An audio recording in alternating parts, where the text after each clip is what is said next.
Welcome to my workshop. Today's project, it's all about a rustic look. If you do have some pallet wood lying about, well, this is the perfect opportunity to actually use it. And on top of it, I've got a huge bag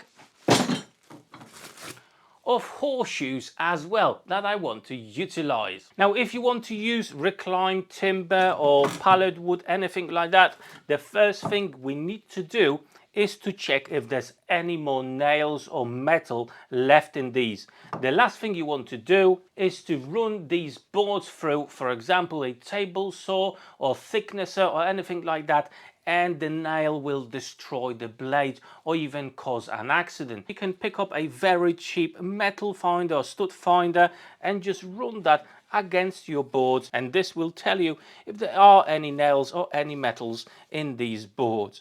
Very important step. And if you do notice some nails in your boards, make sure to use a bit of persuasion to remove them.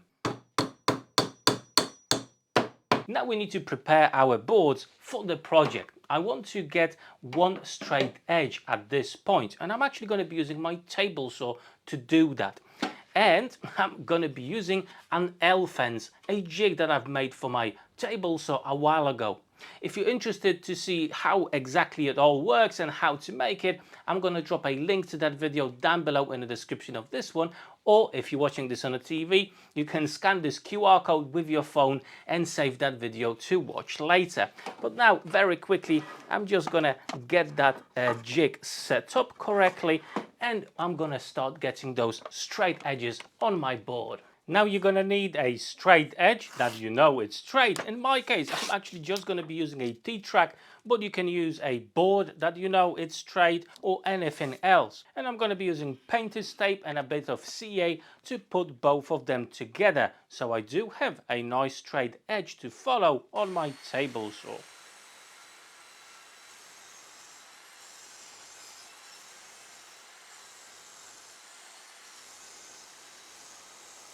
As you can see, thanks to this jig, the whole operation is very safe. You've got the offcut on the right hand side, plenty of space over there. It's not going to wedge in against anything, and the blade itself is actually below our jig, so your fingers will never get anywhere near it. And best of all, look at that perfect straight edge on our board. With all the boards having one straight edge, now I'm going to run that nice edge against the fence and sort out the second edge.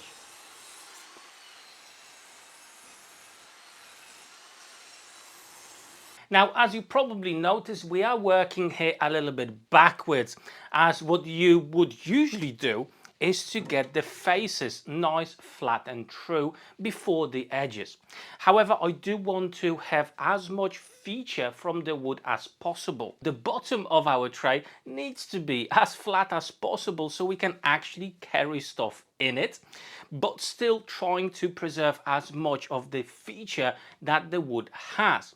I'm going to try to pick some boards that more or less are the same thickness, from which we're going to cut to the right size and make the bottom of our tray. We need to create a panel that the final size will be 50 centimeters by 30 centimeters. So at this point we need to make it a little bit bigger so we can cut it to the right size. Now it's time to glue them up. Now the problem you're going to have with gluing boards like this, they are not at the same thickness, okay? Some of them are a little bit thicker, some of them are a little bit thinner, and a bit of a wavy pattern here. So it could be a little bit tricky to glue them up. So one suggestion from me is to make sure to actually not just clamp it from the sides to create a panel, but also you need to have a solution to clamp them from the top to make a as flat panel as you can. You can just grab 4 straight pieces of timber and clamp them from the top and from the bottom, or even better, I used to actually use metal profiles to do just that. However, nowadays I just use these types of clamps, okay? You can apply pressure from the top and from the front as well. Now don't get me wrong, these are just an addition to make sure my panels are flat. I will also use normal clamps to glue up my panel. So let me just show you how the process goes. In my case, the project will be for the outdoors. So I'm just using Tide Bond 3 as it is waterproof. Okay, it does take a little bit longer for the glue to set. However, it's better to use something like this for the outdoors.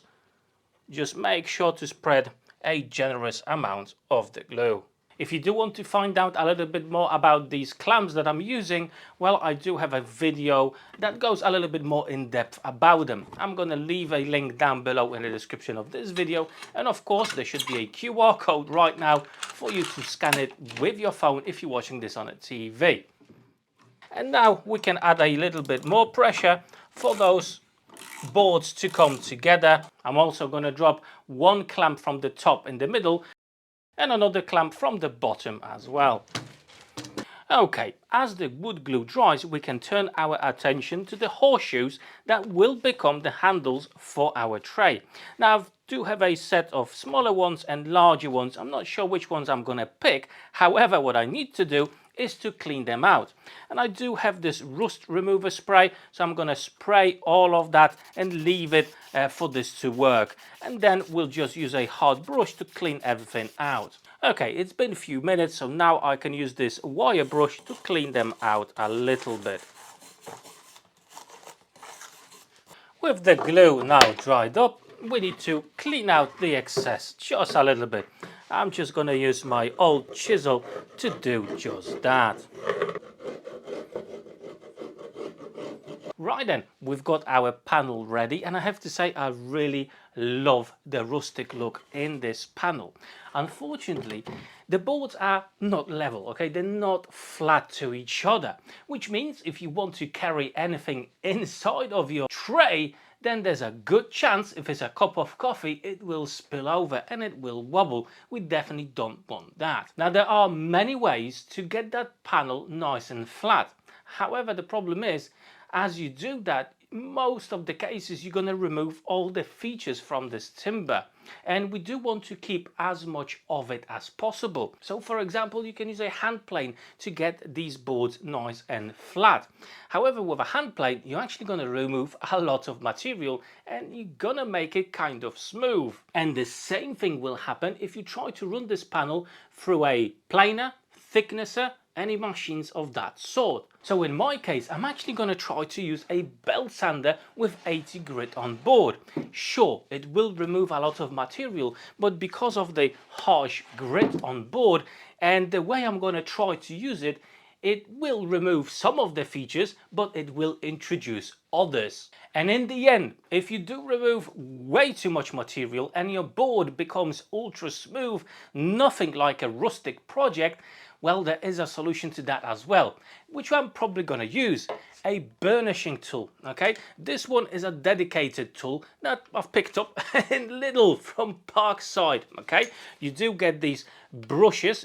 This one is nylon, so it's not very harsh, but you can also get a brass brush for this tool, which means it's a lot harsher and will remove a lot more material, creating more interesting look. And if you do want to learn a little bit more about this tool, I've got a dedicated video on it as well. Link down below, and there should be a QR code somewhere on the screen as well.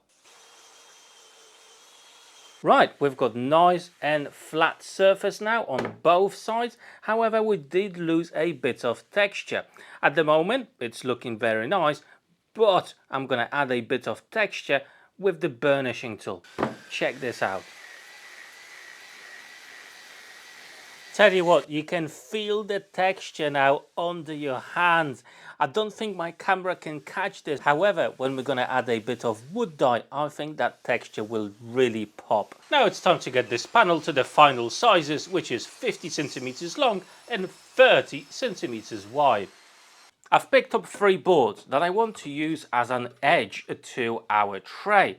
Now, I've already cut them to the right height, which is just under 5 centimeters, and the thickness of my panel is 2.5 centimeters. So I'm going to have a fairly shallow border over here, and that's what I'm going for. I don't want to have a massive, huge, tall border around the base itself. Now, I haven't done anything else with these boards, as I think they look really nice, but they do need a bit of cleanup, and that's why I'm just going to be using my burnishing tool to clean those out. This will make sure I'm going to keep as much features of the timber as possible. And check that out, how cool this board is looking, eh? After cleaning that out, I think that looks fabulous, and you do have a fantastic texture under your fingers. It was like this, now it looks like that. Right, now it's time to figure out how we're gonna wrap our base in these boards. Well, there's one thing I'm gonna suggest here. Because we are using reclaimed timber, it's not perfect. So you definitely don't want to create a mitre connection on the corners, okay? It's not gonna look good and it's not gonna add extra features. So what I would suggest, first of all, we're gonna cut the shorter pieces to go on the sides, and then we're actually going to put the longer pieces on the front. It's going to add a bit more strength to it, and I think it's going to look really nice. And the best tool to make these quick cuts is a miter saw. If you do have some rustic nails, now's the time to actually use them. I think they would look absolutely brilliant. So apart from the wood glue, add a few nails as well. In my case, unfortunately, I don't have any. So as a way to hold everything together, I'm actually going to use my brad nailer and put some brad nails around the perimeter, making sure everything will stay in one place. So let's apply the wood glue, make sure our side is nice and flush with the ends, and whack some brad nails in.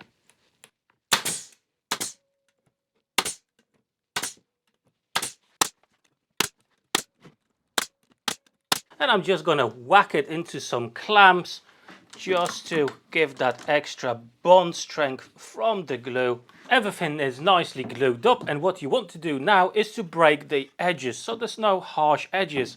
I'm going to use my little tiny plane to do that, but you can even do that with a sandpaper.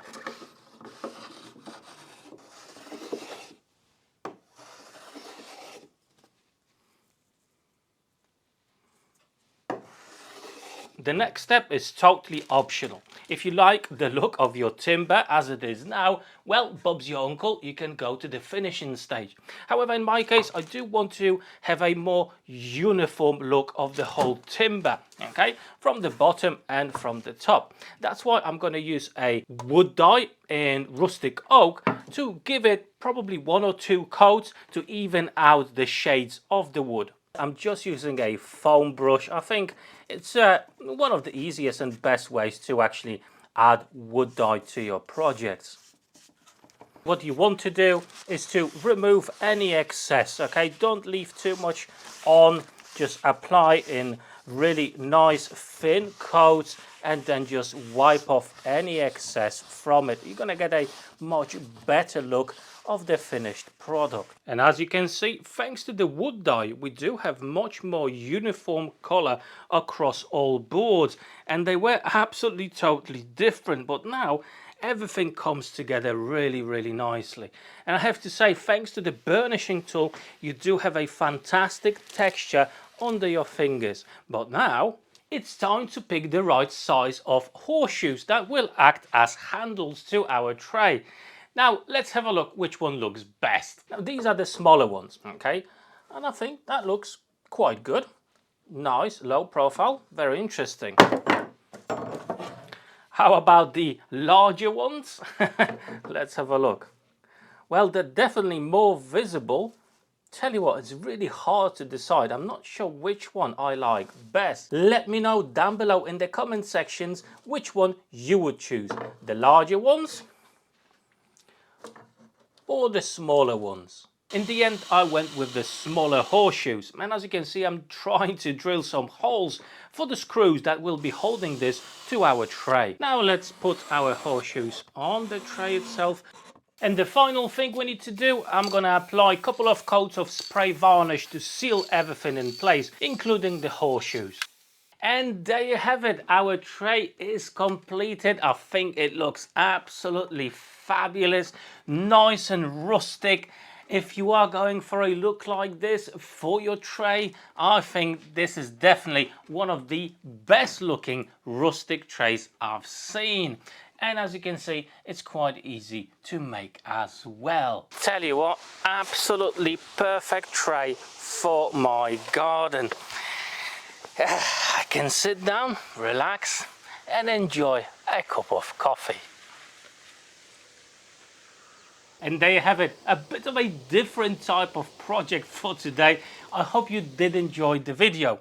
If you did, drop me that like button down below, and if you're new to my channel, consider subscribing. As always, I want to say a massive thank you to my Patreons for the ongoing support. And before you go, check out these two cool playlists, plenty of fantastic videos waiting for you there. For today, that's all. Thank you so much for watching. Take care.